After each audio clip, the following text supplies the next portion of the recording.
Lights, camera, action. All right. Hey, everyone. Welcome to another exciting conversation. And I am thrilled to be joined today by my dear brother, Brother Sage. And today we're going to be talking about his new book. I titled the show Unveiling the Inescapable Life with Brother Sage. And so we're going to be looking at his new book, The Inescapable Book, an extraordinary guide to inner peace and well-being. So I've had the privilege of looking through the majority of it, and I really love how it's written. I love the way that it's stated just very simply, and everything is just coming back to that internal sense. You know, we don't need to be looking for answers in the external. And of course, that resonates very deeply with all the messages that we speak about here in this space. So I love hearing from Brother Sage, and I'm sure this is going to be a dynamic, beautiful conversation. So welcome to the show, brother, and I'll just pass it over to you. Well, aloha. I'm excited about sharing this book, The Inescapable Book. The concept actually dropped in around 2016. And little did I know in 2018, 2020, there's going to be a lot of awakening acceleration on the planet.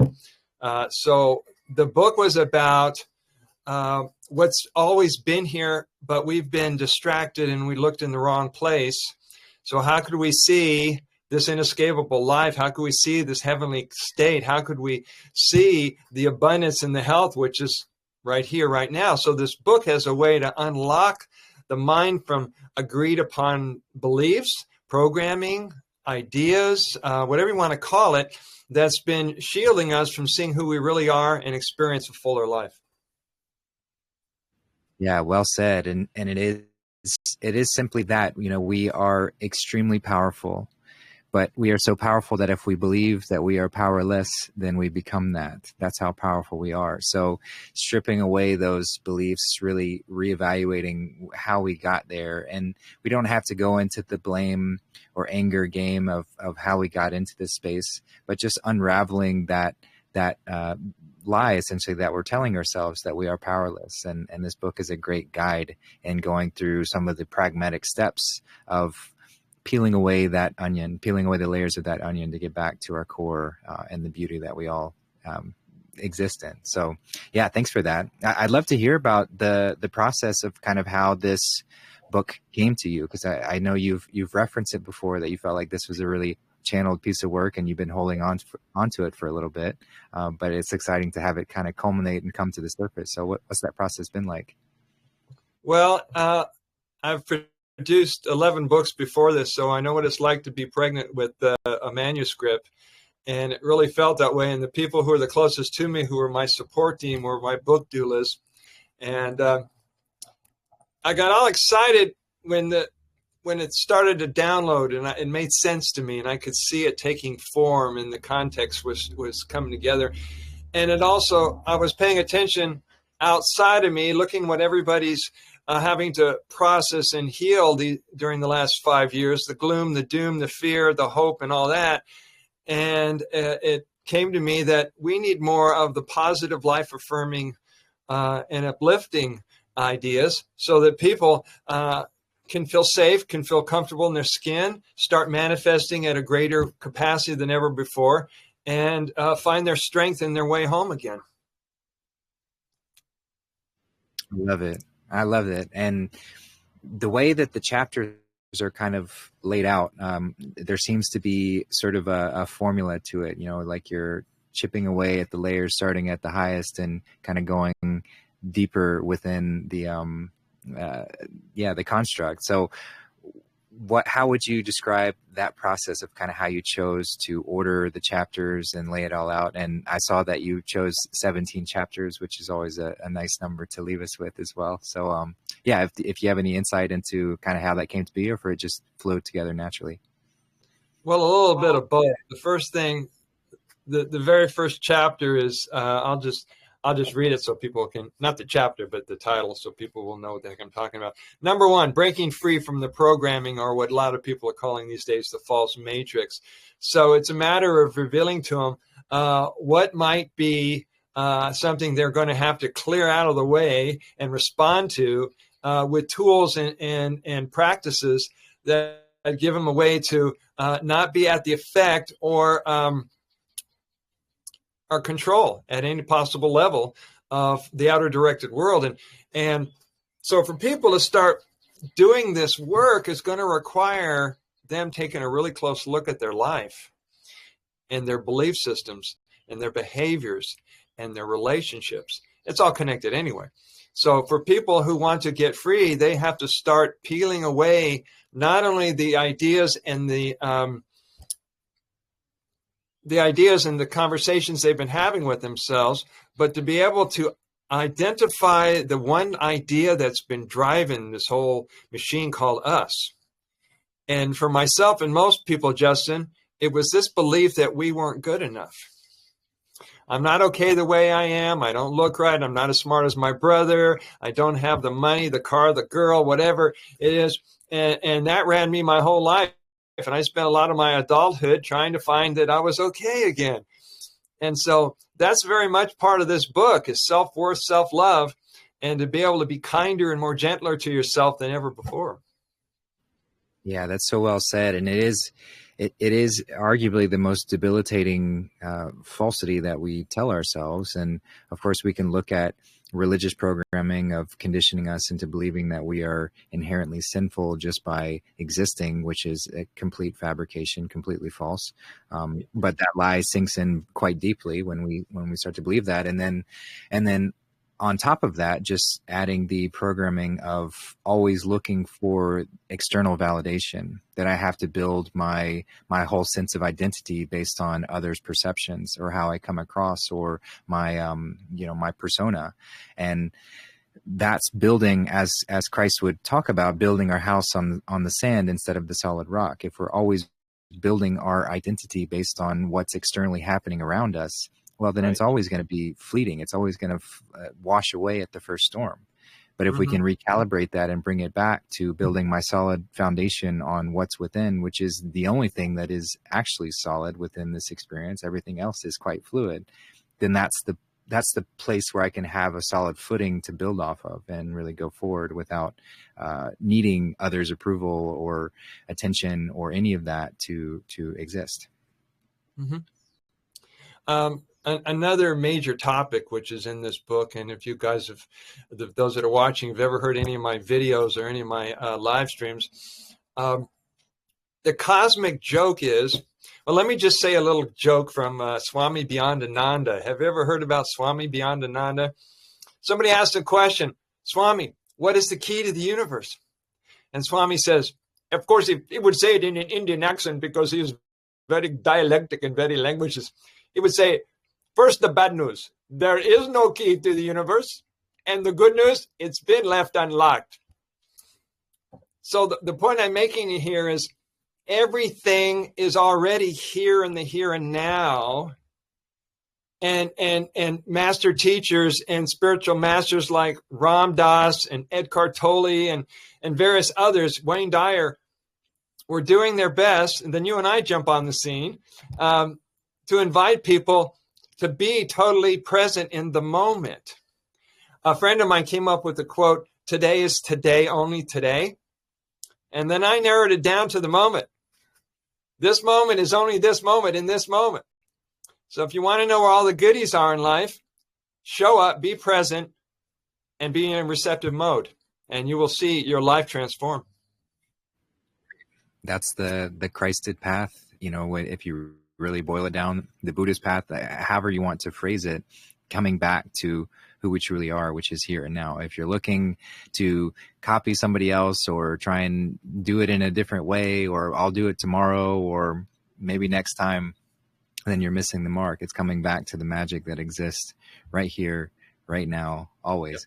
But that's a very challenging state to maintain consistently. And that's where the practice comes into play, and having these sort of gentle reminders and wonderful books like Brother Sage has written to give little tips and tricks and affirmations and things to help recalibrate ourselves when we inevitably fall into the distractions all around us, because that's going to happen. So we give grace for ourselves, and then we slowly shift back, come back to here and now. And what I'm noticing a lot of people are moving toward is being able to operate top down from the big picture instead of how we've narrowed it down to a small version of us. And there's a fuller, grander, more magnificent version of us, which we are discovering. And the book is one way to remember that. And it shows you things that you would have missed, and it keeps you from making mistakes, and you'll see your blind spots. One of the things that really helpful is to be what they call in some paths as the witness or the observer. So if you're able to be self-aware enough and notice what's coming out of your mouth or what's popping in your head, may not be the highest quality thought you can have, you can delete it and upgrade a lot faster as you practice that self-awareness. Yeah, I love that. Having that humility to stay in that state of observation and that willingness to shift whenever we find ourselves deviating away from God goodness, which is it reigns supreme, but we can fall into the patterns and we can shift away from that. And there's nothing wrong or shameful when we do that, but it's about having the humility to course correct, to come back into and shift back onto that path. And I love how in the book, one of my favorite chapter was the one on humor, because that is such a often missed aspect of true stepping into oneself. We get these spiritual ideas intellectually. Maybe we learn about them intellectually and we think, oh, I have to be somber and serious, and I have to, do these practices all the time, and I have to be so diligent, and I can't take any time off. And then we start to lose the laughter. We start to lose the joy. We start to lose the humor within it all. But coming back to realizing that this is all very humorous, it's quite silly in a lot of ways.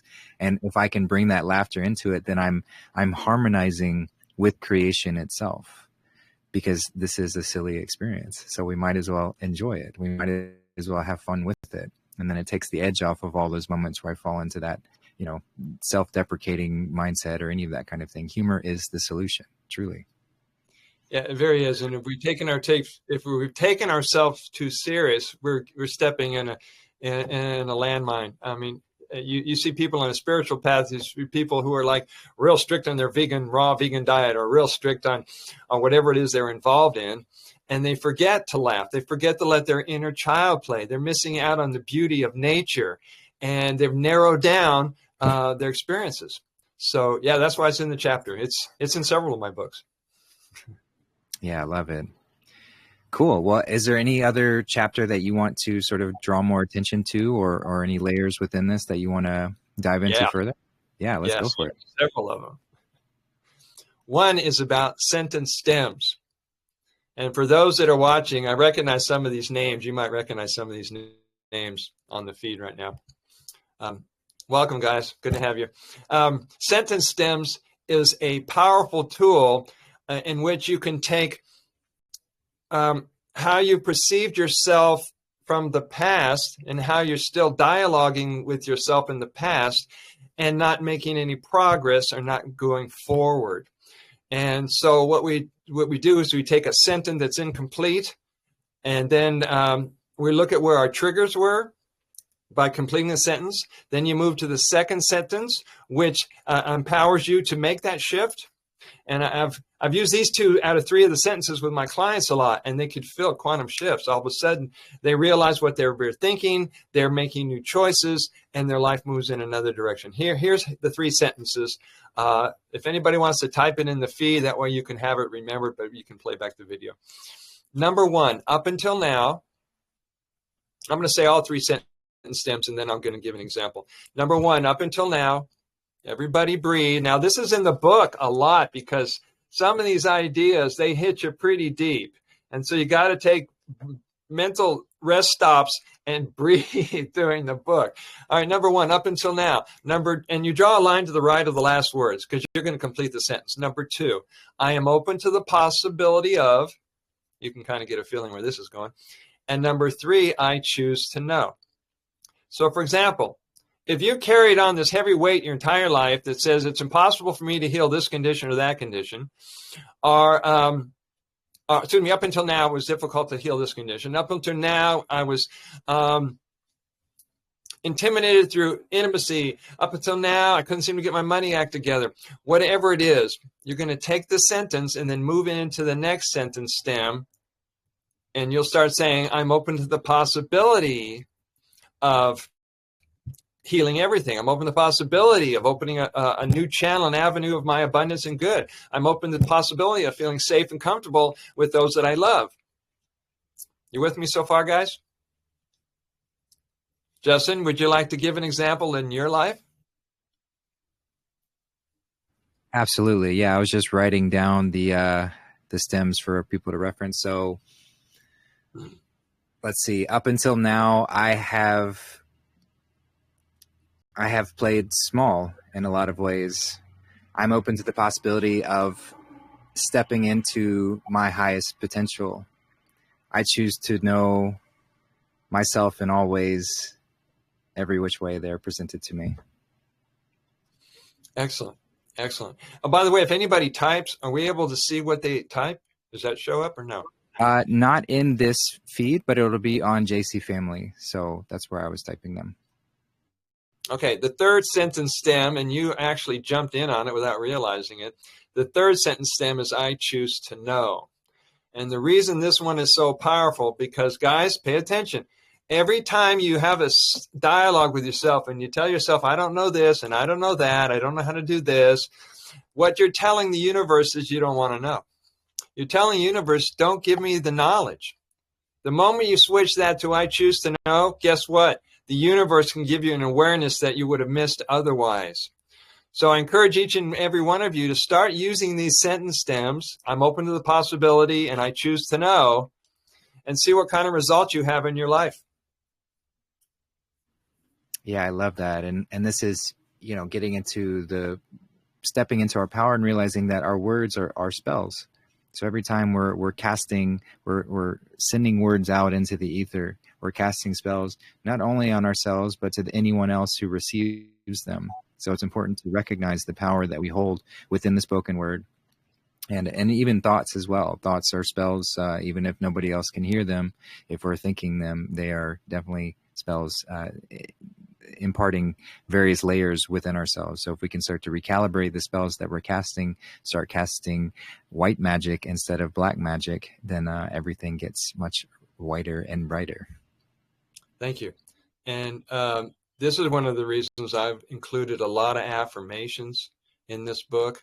There were a time where affirmations were a really big practice back in the 80s when we were getting into rebirthing. People were getting into Louise Hay material and Leonard Orr, and a whole lot of teachers. People were writing affirmations. They were processing all their garbage in their mind with the affirmations.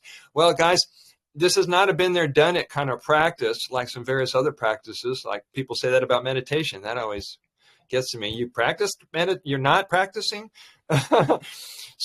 So affirmations is basically choosing your thoughts on purpose and transforming the thoughts you've been holding and telling yourself to more life-affirming in a more positive way, so that becomes your default setting. That becomes your truth. For example, if you start saying, I deserve love, and you get something in opposition to that statement, your mind says, oh, no way, bullshit, who you kidding? You realize that you've got to work with that affirmation a lot more than just a couple of times. And the whole way this works and the power of affirmations is when you say it enough times and the doubts and the fears and the negative stuff comes up, eventually there will come a moment, and I guarantee it'll work for you, when it switches to a positive response, a positive feeling in your body, and now it becomes the truth. So next time you say, I deserve love, or money is my friend, or whatever it is, see how it feels, how it resonates with you. Yeah, thanks for that. Yeah, I one layer of the book that, and forgive me for skipping over to this part, but one aspect I definitely wanted to touch on, because this is reflective of a previous show that Brother Sage and I did on immortality. And just this limiting belief that we have, that we are mortal and we are limited to whatever lifespan we believe we have to have. So I was wondering if you could touch on that a little bit more. I would love to. And if it's possible, I want to pluck a little something I can read right now out of the book. I was reviewing the book. Some of the people caught my YouTube channel on this last night because I wanted to give you guys a heads up. Well, I don't need the book. Forget it. I am the book. So physical immortality is not just a cool idea. Physical immortality is something that has been practiced and achieved by immortals since the beginning of time. And the reason that people don't see immortals or know about immortals because it's not in our present conversation. There are immortals that could be in your life right now and you'd be totally miss them. Some people might have caught this guy named Wazoo, Sadhu Wazoo. He's like 1,200 years old. He was born in 900 something. And his face and his picture is floating around the internet. Some of you guys might have seen it. Justin, you might have seen it. And it's an inspiration for people who go, well, my parents lived to be 70. Now, my dad lived to be 62. And when I passed that mark, I'm going, oh, my God, I'm going to keep on going and keep on going. My mom was 88. My grandma was 93. So I've got longevity in my life. But the whole idea that death is inevitable is a made-up construct. It's a programming. Some people call it the deathless mentality, the death cult. Everybody calls it something different. And if you don't agree with that and you decide to liberate yourself from that whole idea and you start saturating with your life with life-affirming ideas that you're valuable, you make a difference, you can keep living and enjoying life from moment to moment indefinitely, and then you won't have a timeline to deal with. You won't have an end date you have to play with. One of the jokes that I like to tell people is if you ever looked at your birth certificate very closely, notice there's no expiration date on it. So immortality is a philosophy, it's a practice, and when you've been doing spiritual practices and cleansing and detox and yoga and fasting and sitting with the elements, your frequency raises above a lot of those things, including the last residue of any ideas you had about dying and dropping your body. And a lot of that comes from feeling miserable about ourselves. Because if you talk to people about physical mortality and you can feel the resistance and you look deeper into your life, you find out that they're not very happy. There's some things they need to address and clear to even consider immortality. Yeah, that's a great point. For some, death is like an escape to look forward to, because life itself has become so miserable, and that's what the death cult is there designed to do, to traumatize us from the very beginning, program this lie deeply embedded into our psyche so that we never forget it, and we reinforce it, and then we spread it to others, and it just perpetuates in that way. So breaking those bonds is quite a feat, especially when collectively that belief is held so firmly. But it doesn't stop us from moving that direction and shifting the collective consciousness towards that realization that we truly are unlimited. We truly have no, as you mentioned, no expiration date to our birth certificate, which is funny. But it's part of that recognition as well, that's why Saturn, or Kronos, represents the seventh and is the highest. The rings of Saturn sort of confine this physical experience. But to sort of transcend those limits is to defeat Saturn or Kronos or Father Time, to say, you no longer are holding me. I'm no longer your slave. You are now bound to me. And so when we can really, and then we can I never do that. Yeah, exactly. So we withdraw any tacit consent that we might have unknowingly given, and we reclaim our sovereignty, reclaim our sense of self, and step back into the truly unlimited potential, timeless beings that we really are. Thank you. So you may want to bring this up in conversation more and more, guys. The reason, now I started learning this idea from Leonard back in the early 80s, and he'd been practicing immortality since the 60s, when he says he figured it out and he cracked the case. And according to Leonard Orr, the reason so many people you see dying on the planet in the last 5 or 6 years is because of all this fear that's going around and all these constraints, and every way you turn, you feel like you're helpless and you can't move, you can't breathe, you can't manifest. The death urge is activated big time on the planet. And the New Agers, and I use that term loosely, the New Agers are the spiritual folks that are clinging on with dear life to the word ascension. I write about these spiritual terms just so we can demyth them, debunk them. And I want to like to explain the true definition of ascension for those that still a little bit confused about it. A lot of people think ascension is the elevator ride to heaven. It's the fast track to bliss, that their misery is gone. They pop out of their soul suit, their meat, flesh, whatever you call these things. And all of a sudden they're way beyond any of their misery. Well, it doesn't work that way. If you're into recycling, it doesn't work that way.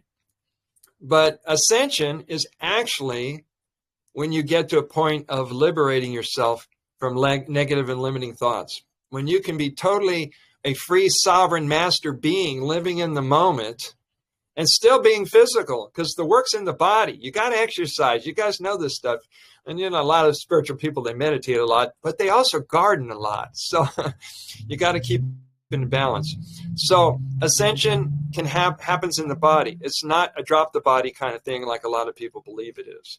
And I wanted to clarify that so people don't think you can get out of here that easily, because until you clear your patterns and your beliefs and your programming, you're still locked in. You're still limited to how much life you can experience. Absolutely. Well said. Yeah, it reminds me of the show we did not too long ago on spiritual bypassing and how these terms can be used by those to sort of negate or step away from what's right here now in front of you. So if we're using any sort of spiritual terms, whether it's ascension or meditation or any of these things to bypass or skip over what's right in front of me, then we're not really doing much good at all. We're sort of negating the whole process. And in that show, and I love using the analogy of the tree in the sense that we are to become the tree while simultaneously reaching for the heavens. There's nothing wrong with reaching up. We also have to be growing our roots down deep. We have to be stabilizing so that we're that perfect middle point, the balance in between. So this isn't the point of this experience, is not to leave it. We're here to be here in it, to celebrate the fact that we get to experience something like this, which arguably has never happened in the history of consciousness. This is the culmination of this experience, the most magical point that's ever been. And we get to step into that and celebrate it, not to try and leave it or to run away from it, but to truly embody it. And that means in all layers to it, both the physicality and the metaphysicality, not negating either one. I would urge every one of the viewers, when something arises in you, this is from the teachings of Matt Kahn, when something arises in you, don't fight it, resist it, or write a story about it, because this is your opportunity to be free. So when something arises in you, see what it is for you. See what the message is. See what the lesson is. One of the fastest ways to get through this kind of material is tell the truth about it as fast as you can. If you're in a relationship, men and women, if you're in a relationship and you're feeling uncomfortable and something is coming up inside you, voice it. Tell the truth about it. You'll find out it wasn't real to begin with. However, it's going to eat away inside of you, and it'll also cause a wall between you and your partner. Yeah, very well said. It's seeing everything as an opportunity, and when we can recalibrate our perspective towards that and this feeling of discomfort, if I shift from being afraid of that or denying it or trying to run away from it, but instead getting excited about what is this opportunity bringing me? What gift am I being presented with in this moment to find a deeper level of authenticity and sense of self, to peel away some layer of trauma that was holding on, and I can let that go. Something beautiful is there. And while the discomfort might not feel good in that particular moment, it's the challenge that's waiting there for you to reach out and take it so that you can step into a higher level of you. Yes, and each time you do that, Justin, and each time you guys do this, guess what? Your level of confidence, your level of certainty, your level of fearlessness increases dramatically. And you came here to not be fearful of anybody, whether it's a person, an authority, or even being in nature and you don't know what's in the dark, what's lurking out there. You're here to face everything and to rise. That's the new definition of fear. If you guys still think FEAR means forget everything and run, it actually means face everything and rise. Absolutely. Yeah, well said. It's such a powerful shift, and the way that creation works, or it accentuates, it envelops and boosts courage. So the more courage we have, the more strength we have behind us, then that's a signal to the universe to say, okay, this being is ready for more power. It's ready for more influence. And as long as that is continued to be channeled in service to creation, then that flow of power and influence will continue to flow to you. But we have to be courageous to step into that. It's not for the faint-hearted. It's not for those who can't handle it. So with great power comes great responsibility, because we have to know how to wield it. Just like you don't give a child a lighter to play with, because that fire, that source of energy, is very powerful. And there can be many wonderful constructive things done with that fire. But until that child is ready and knows how to wield that and is courageously stepping into and knowing that it can wield that responsibly, then creation is not going to give that powerful tool to that individual. So it's the same sort of thing. We have to earn our abilities to wield these powers that are waiting for us to step into it. But we have to make that courageous leap of faith and step off into the unknown and say, I'm ready. We do. And I love living in the zone unknown. For those who followed my journey from Colorado, I downsized, sold everything, gave it all away, and bought a one-way ticket and took the leap of faith. I didn't know anybody here, but I felt guided to come here because my wife and I, back in 2011, 2012, we lived in Hawaii, and it was stayed in my heart. And since I've been here, all things have been showing up, and I built a wellness practice in 9 months. And you guys can actually, this book helps you live your dream. This is what excites me, is all the times that you've held back from trying anything new, experimenting with things, and really getting to get a handle on yourself and on your reality. You have an opportunity in this book to do work in a deeper way that you've never done before. Now, as a facilitator, I learned years ago, in case you guys didn't figure this out, someone who calls themselves a healer, I'd be really careful about that, because they're trying to take your work away from you. And if your work is your work, guess who gets to do your work? You do. And so we'll hold space for you, and we'll love you unconditionally and help you get back up if you fall, but you're going to do this. And these affirmations in the book is a way to remind you that you're innocent, you're precious, you're loved, you're appreciated, and you're actually okay just the way you are. If you take affirmations and you put them up on your wall, like a lot of people do, put it on the mirror in front of in the bathroom, play a tape. I had this friend of mine, he was so into affirmations. I love the guy, Brian.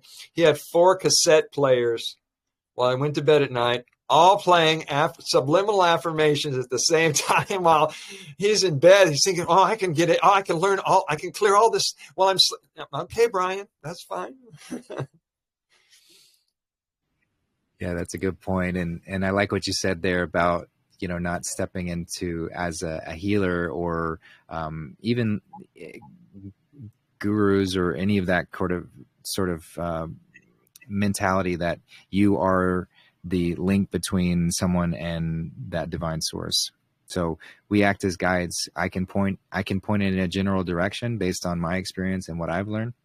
Mm-hmm. But it's something that I can't actually point to, because it's only you have access to that actual point, just as I only have the access to my point. And it's no real point, and it's nothing we can actually define, but it's a direction that we can acknowledge. And that becomes the challenge of sort of talking about the way because it's something we can never fully put and encapsulate. So that's why we love to tell stories and have analogies and write books and have all these different ways that we can describe it, but we can't actually get there. We can't actually completely show it. And that's because, again, it requires that leap of faith. It requires that courage to step off into that direction. And of course, we're going to make mistakes along the way, and that's okay, because there's no such thing as mistakes, really. They're just more opportunities to learn and recalibrate and step into a better version.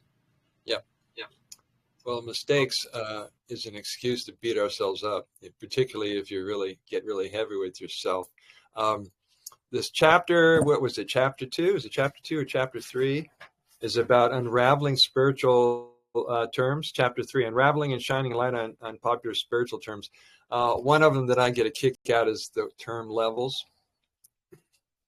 People say, I get it on one level, I don't get it on another level. Or people sometimes unconsciously criticize their brothers and sisters by saying, oh, Bill, he doesn't get it. He's just not at the same level. And so it's another ego trap if you're paying attention.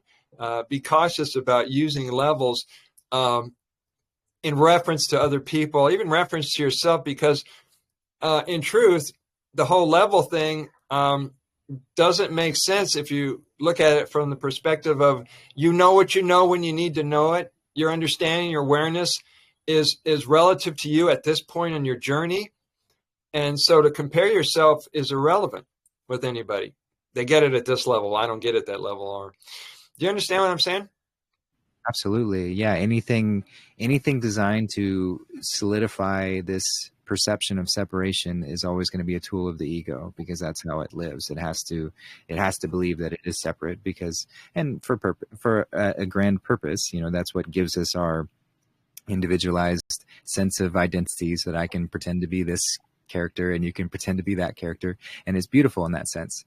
However, if we allow that idea of separation to reign supreme, and that's what's guiding all of our thoughts and our actions, then everything that we do following that is going to be to accentuate those layers of separation. So having a perception of various levels or different statuses, or you'll notice how society loves to give all the different statuses and degrees, and you have all these different whatevers, and that separates you, and only these people know this, and only those people know that. And the more that we do that, the more we're stepping away from the recognition that everyone is here collectively together, and we can celebrate the unique vantage points that we have. There's nothing wrong with acknowledging that we have individualized vantage points. That's what makes this experience so magical.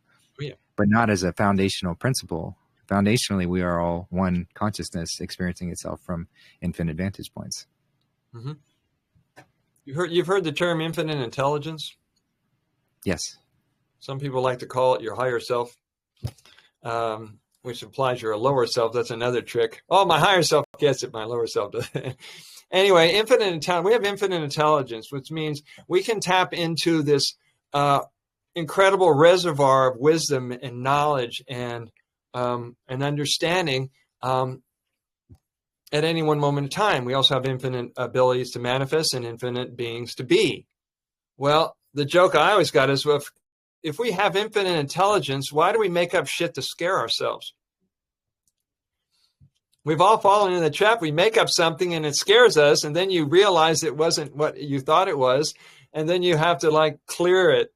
And if we just use our mind properly and use discernment, which is something we have kind of put on hold, and critical thinking, it'll save you from getting into trouble, and you'll be doing a lot better with your friends.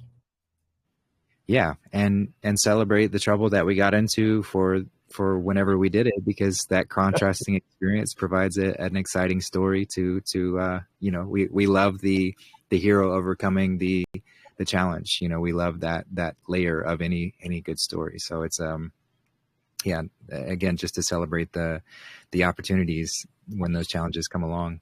But yeah, it's to recalibrate in that way so that we don't need to continually do those things. It's a learning experience so that we can shed those layers and continue onward.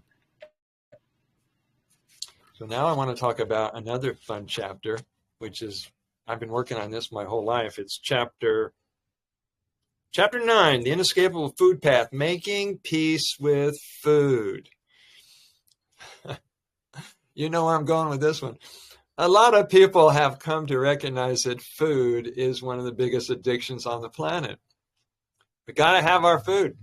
And then you throw in food dogma and food rules and food addictions and food obsessions and food neurosis, and makes for a really messed up mind in life. And so to be able to take a break from food, this is what the joy of fasting is all about. It's not so much that you're not eating and you're resting your digestive organs, but you're taking a mental vacation from all the neurosis you have around food. You get a chance to do inner work. You get a chance to go hug a tree and be with those you love and have some sunshine and not spend a lot of time trying to figure out what's for lunch, where do I go shopping, how do I prepare it, and who's coming over, and how about the cleanup? We got to get ready. My grandma was so into the food trip that not only did she make this elaborate meals for us, but when the meal's over, we go into the living room to talk, and I went to check on grandma. She's setting the table for tomorrow morning's breakfast. I mean, she like was running a restaurant at her house. So the reason I wrote that chapter, because there are ways to get liberated from food to an extent that food becomes a game. For me, it's a game. I'm more like a moderate to little or no eater. My diet is like 85% fruit, and then I'll throw in some sprouts and some greens and fresh juices and so forth, raw spirulina. And it gets to be an option whether you want to eat or not. And my prayer for everybody who's watching this is that you get to a point that you eat with a conscious understanding of what food is. This is why it's good to look up food combining charts, composition, chemical and composition of foods, so you can find out which foods actually go together enzyme-wise. You guys know what I'm talking about? Because over the years, a lot of people, when it came to raw foods, I started the raw food journey in 1977 with the inspiration of Victoria Skalvinskas and Ann Wigmore and Bernard Jensen. I mean, these were my influences. And back then, we just came out of the 70s, and everybody thought if it's all raw foods, it doesn't matter how much you eat. It doesn't matter what you put together. And I found out differently when there was heartburn and gas and problems. And so if you look up these charts, food combining chart and chemistry and composition of food, you'll get a better understanding, and then throw in not having large portions. Slow down your eating. One of the things that messes people up is when you're talking while you're eating.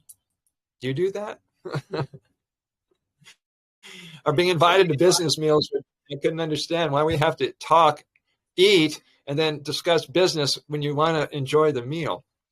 So where I'm going with this is I got to the point is that I'm eating for pleasure and not so much about hang-ups or are concerned about, do I got the nutrition dialed in just right? Do I have enough vitamins and minerals and essential this and essential that? Guys, it's going to change your life when you get to chapter 9 and your mind is liberated from all that kind of things you have to juggle with all the time. Yeah, that's very well said. And it is, again, just sort of peeling away this conditioning that we've told ourselves that we have to have X amount of nutrients and X amount of calories and all of this in order to survive. Now, I do think it's important for everyone to be honest with themselves when they're sort of evaluating, like, where am I within this space? Because it does take some people can jump into it very quickly and starting to slow that down. Some people, it's a more pragmatic process. It's a slow, gradual shift. But as long as you're willing to let go of that belief that I need these things in order to live, then you're inviting all of the other avenues for energy to flow into your body. And I often talk about how the elements sort of pair with the various forms of energy that we can really tap into. So you've got the 5 elements, earth being the lowest, and earth would represent the minerals. So the minerals are what we find in fruit, basically, but all things that grow from the earth are the highest forms of food that we can sustain ourselves with in that form, using earth as a form of energy. But then moving from there, you move to water as a form of energy as well. And those who have gone on any type of fasting, water fasting, dry fasting, or shifting to water fasting, you recognize the energetic influence that water can have when you abstain from food and you're just using water as a source of fuel. So that's definitely something that we can tap into. And then above that is the breath. So the air elements, when we start to recalibrate that we're really fueling ourselves by our breathing and how we are tapping into that fuel source, that energy source as well. And then above that is the fire or the sunlight. The light itself can be very energizing. It feels incredible to step out into the sunlight and to feel that on your skin and to feel the energy flowing through your body. And then the fifth element, ether, permeates everything. So that's the highest form of energy. And that's why there are yogis who have been buried alive and sustained themselves for quite a long time with no access to food, water, sunlight, air, any of that, and still are able to sustain themselves. So I'm not saying that we can immediately jump into these things. Maybe you can. I'm not going to limit you with that idea, but just be cautious with the gradual approach in recognizing that these are available to us. And as long as I have that belief or that knowing that I can shift into these things, and slowly, when the time is right, when it's perfectly in alignment for me, I can shift and move through that space with ease. Yeah, that's well said, brother, because there's a lot of people who like to go cold turkey on food. And, they follow the breatharians or they follow the raw vegans and go, man, he's doing that. Surely I could do it. What's the difference? We're the same, right? And you come to find out that their fear hasn't been processed. Their relationship with emotional eating aspect, the psychology around food, it hasn't been clear. That pattern is still built in, it's still wired inside them. So that's why these transitions are so important. When you're fasting, it's also a good idea to have a buddy system. Yeah, not that exactly. anything wrong. It's just to have somebody to check in with you. Absolutely. Yeah. And it goes back to what you said at the beginning about not comparing ourselves to others, really, really be comfortable with where we are. And as long as what you're doing, one thing that we can shift completely, no matter where you are, what you're consuming, how you're operating, move to a conscious space to where whatever it is you're doing, whatever it is I'm putting into my mouth, I'm consciously doing it, and celebrate every experience, every feeling, sensation that you get from that whole experience, whether it's comfortable or we deem it uncomfortable. Celebrate the experiences that we have with whatever it is that we are consuming, whatever it is that we're doing.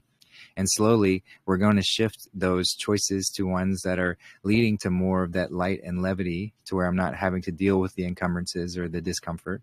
But if I'm doing it from purely a mental perspective, where I just see somebody else doing something, or I've learned about this idea and I want to implement it, if I'm not able to integrate it fully, then that's putting the cart before the horse, and I might be doing myself a disservice. I'm trying to compare myself or attaching myself to some idea that I have to be like this because this is what it looks like to be spiritual or whatever, and I say spiritual in quotations because it's these ideas that can be quite damaging in a lot of ways. So yeah, it's important to remember that kind of stuff. And being immortal, there's no hurry to get it right. Exactly. Yeah, we are in no rush. We're in no rush. You can take some time out of your busy life, dial down all the information that you've been absorbing, dial down all the emotions that you've been absorbing, and go into a peaceful, quiet place. This is why I write about meditation and mantras and being able to tap into the 0 point. Because once you're quiet enough, you can hear a single voice, you can hold a single thought, you can find solutions that you wouldn't have with all the chitter chatter going on in your head. For even the spiritual people, you still get chitter chatter going on in your head. I've got one of those minds that just creates. That's my high. Those are my endorphins. I know you got your dose of it too, Justin, because you're just an awesome broadcaster, producer, humanitarian. I love you for what you're doing on our planet. And the juices, when they're flowing, the creativity, it comes and comes and comes. I mean, I pumped out 12 books and tons of content on videos, and it's the thrill of writing, being in that flow, and the slippery slope.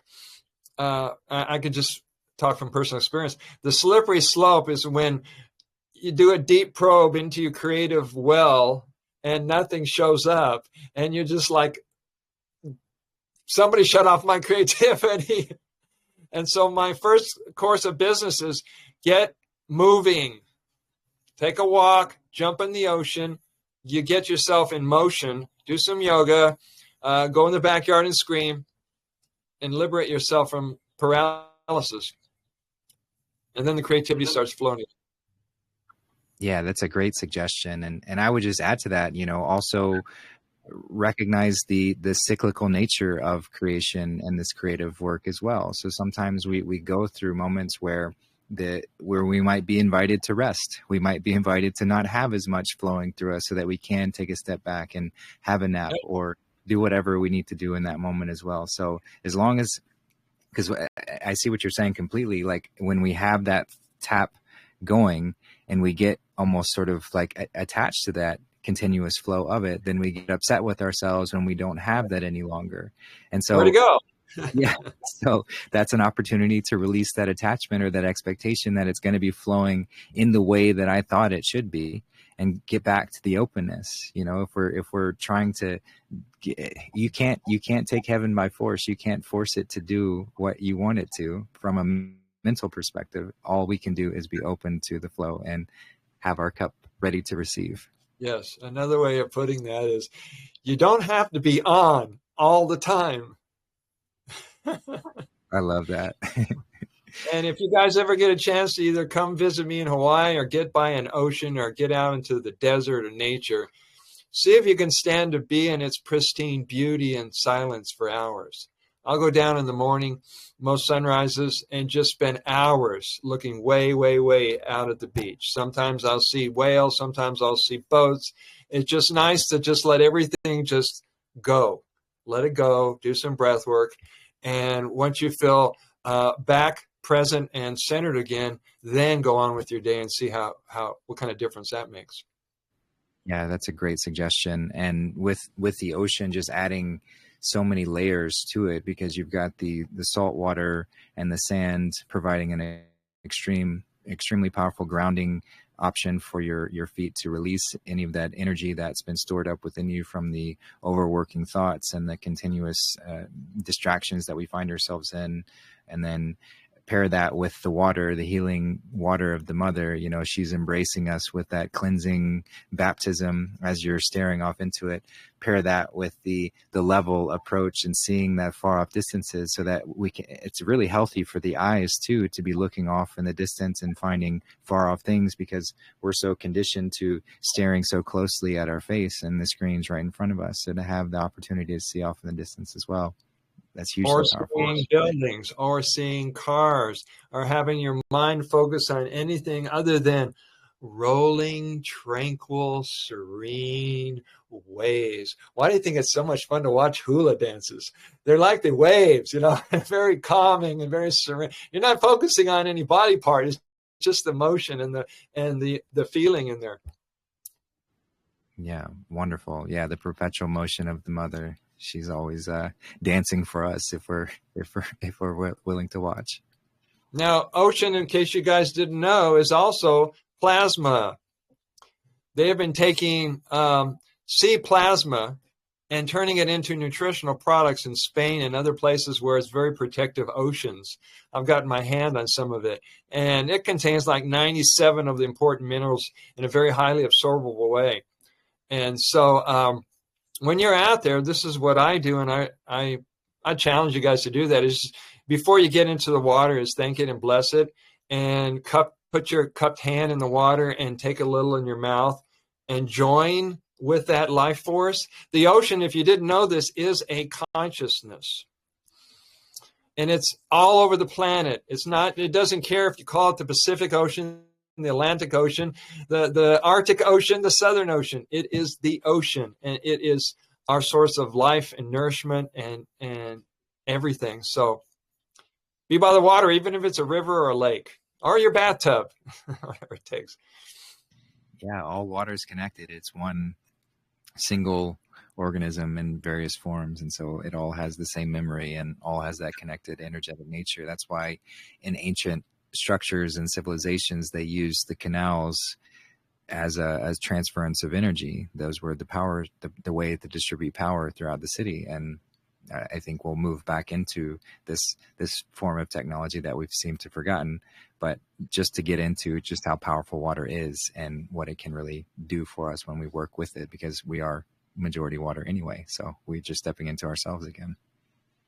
We are water, and our body produces water, and that water is the water of life. And I don't have to say what it is, because those who know who I am know I would get off on that subject way too easy. So drink of yourself, and you will get your essence magnified and returned to you. The best of you is what your body produces, so that when you return it and recycle it to yourself, you get to become the best of you. Absolutely. Yeah. Anyone who's curious more on that topic of Shivambu or Urine therapy, definitely check out the show that we did together with Brother Sage, along with the magnificence of all his work. It's so much is surrounding this magical essence that we have available to us at all times, and just waiting for us to tap into it. Yeah, cool. Is there anyone on the live stream that has any questions for Brother Sage on the book or anything before well, we've got an opportunity to speak. Aloha, Tracy. Aloha, Beth, Bliss. I know some of these folks. Judy, Val, aloha, Ladybug. Who else is here? Yeah, Tracy, go ahead. Well, aloha to you, Brother Sage. Really great Aloha, to see you. Tracy. You look amazing, I have to say. It's been a while since we've seen you on these lives in our faces. So just want to say that you look absolutely so vibrant and just so like I have to say a little bit more revitalized than last time. There's an actual very noticeable difference. So I just want to say that you just look absolutely amazing. So Thank you. And the timing of this is absolutely perfect. It's crazy actually. In the beginning, when you were saying of those three phrases, forgive me, I don't have my computer in front of me, and it's like 4 a.m. I'm sitting in the dark, so I didn't want to be on. I'm just on my phone. So Do you want to hear him again? Do you want to hear him again from either me or Justin? Oh no, not necessarily, because I wanted to. Specifically for myself, I've been using the word yet. I've been adding the word yet because speaking to myself, or I catch myself saying something to someone else, and that like affirming that I can't do that, or I'm not able, and I've also been correcting that and stop saying the word can't, and I'm not able to do that at the moment, or not yet. So I've been very consciously saying that. So when you brought that up, at the beginning, I was like, oh yeah, I completely get that. I resonate with that very much so, and it's something that I'm actively doing at the moment. So that was very cool. Just wanted to bring that up, and I look forward to looking into more of this book. So thank you for what you're sharing so far, Tracy. I would recommend that if you find yourself using those expressions like yet, is ask yourself, when will now be a good opportunity for me to move forward on this? Because yet is a mental block. You're gonna hold yourself back because yet has no defined timeline. Right. I can see what you're saying. I guess because it's sort of, I felt it was like a positive shift out of the can't, or I'm not able, or like locking myself in that way of not being capable. So just sort of some stuff that I'm working through myself personally. So but I get what you're saying. That makes sense. Yes. So that could not really, that's not actually a positive switch as well. So I get that. Thank you. You're worth it. Thank you for opening up and sharing with us. Yeah, thanks, Tracy. Oh, hey, Beth. Go ahead, Beth. Hi, guys. I'm going to turn my speaker off. Hi, Beth. Good to hear from you. Okay. Hopefully that sounds okay. Can you hear me? Yeah, we can hear you. Sorry, I have all these technical challenges at the moment. Yeah, wow, Brother Sage, you look radiant. That's the word that came to my mind. And Justin, you look a little radiant too over there. I was so happy you guys came on today. I really needed to hear this. So yeah, touched me personally, and I can attest to the power of this book because I was one of the, I don't know, maybe first ones to get it in the mail.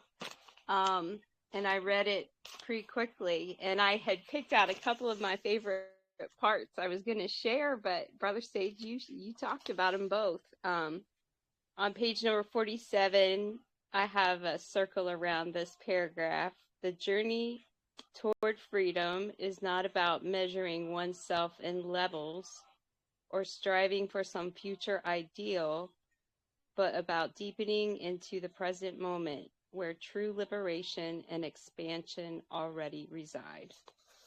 So you talked a little bit about that, and that was one of my favorite parts, just because I've noticed on my journey this habit of measuring myself in levels, and what that does, it seems to put me in a place where I'm always seeking some place I haven't yet reached. So yeah, this paragraph I've come back to a lot, and I've got it marked just because it helps bring me back to remembering that it's just this present moment, you know, that we're seeking, and all these things that I think are the solution are taking me out of the present moment. So it's kind of interesting. And another part that you spoke a little bit about was resistance, and this is page 128, talking about shadow work. Resistance often arises from feeling unworthy or afraid. And right after that on 129 is this paragraph, and I circled it because I love it. I am worthy of love and embrace it fully. It is safe for me to live boldly and authentically. I choose to feel fully alive in every moment. See, that's another kind of mantra I've come back to. And then I even wrote some words on this book that I won't share that are pretty personal. But that whole page is kind of marked up, so I won't be learning this out.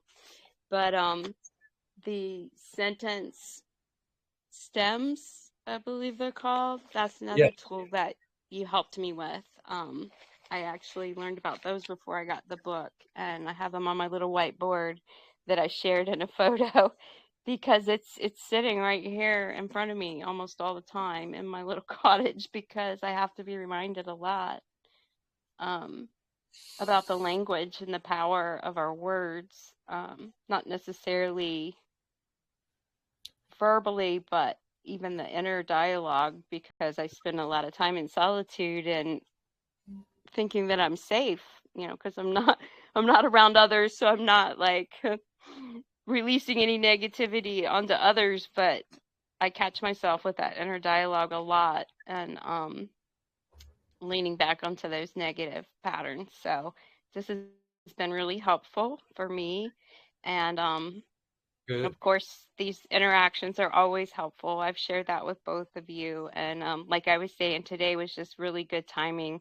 I wasn't expecting this to pop up. I knew I had seen an announcement about it recently, but I hadn't marked it down when it was going to be. So I just found myself today kind of navigating that space between recognizing that we do need a day of rest sometime, and I think that I get in the habit of scolding myself for being in like a non-action paralysis, that then when I have a couple of really energetic days where I'm just in the flow and I feel like I'm on point, and then all of a sudden this other day comes afterwards where I'm in pain and I'm needing to lay down, and I just have to remember I got to roll with the ebb and flow, and it can't always be going strong, and sometimes we do need a rest. So anyway, that's just a little personal tidbit I had to put in there about how your teachings are helping me. So I thank you both, and I will hop off here and let someone else share. I would like to add to that a quote from A Course in Miracles. Some of you are students of A Course in Miracles, and some of you are new to it. But it says, "Who would choose to go anywhere when the peace of God has already been given to you? Or you could say, who would choose to go anywhere when love has already been given to you and is holding you right now? So when you get to these peak teachings in the book, and all of a sudden you remember and you drop into a peaceful state of mind, your job is to maintain it. The same when you come out of a meditation. Yeah, beautifully said. It's not that we're not incomplete, we're not broken, we're a whole. We've just forgotten. We've conked ourselves across the head and forgotten who we are, and that's okay, because it's a fun experience to remember and put, figure it out again. Yeah, awesome. Anyone else want to jump in? Have any questions or want to share anything while we got Brother Sage with us?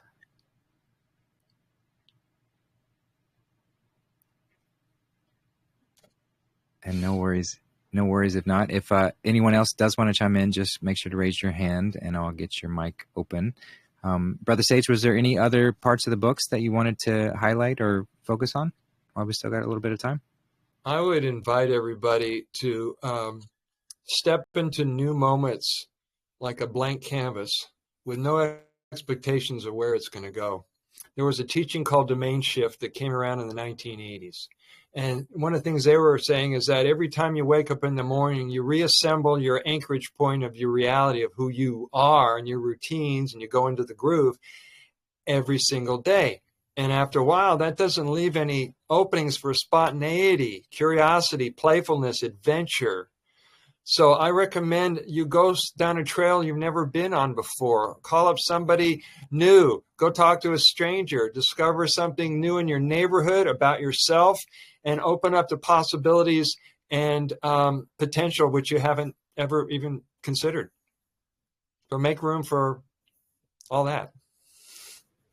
Great advice for sure.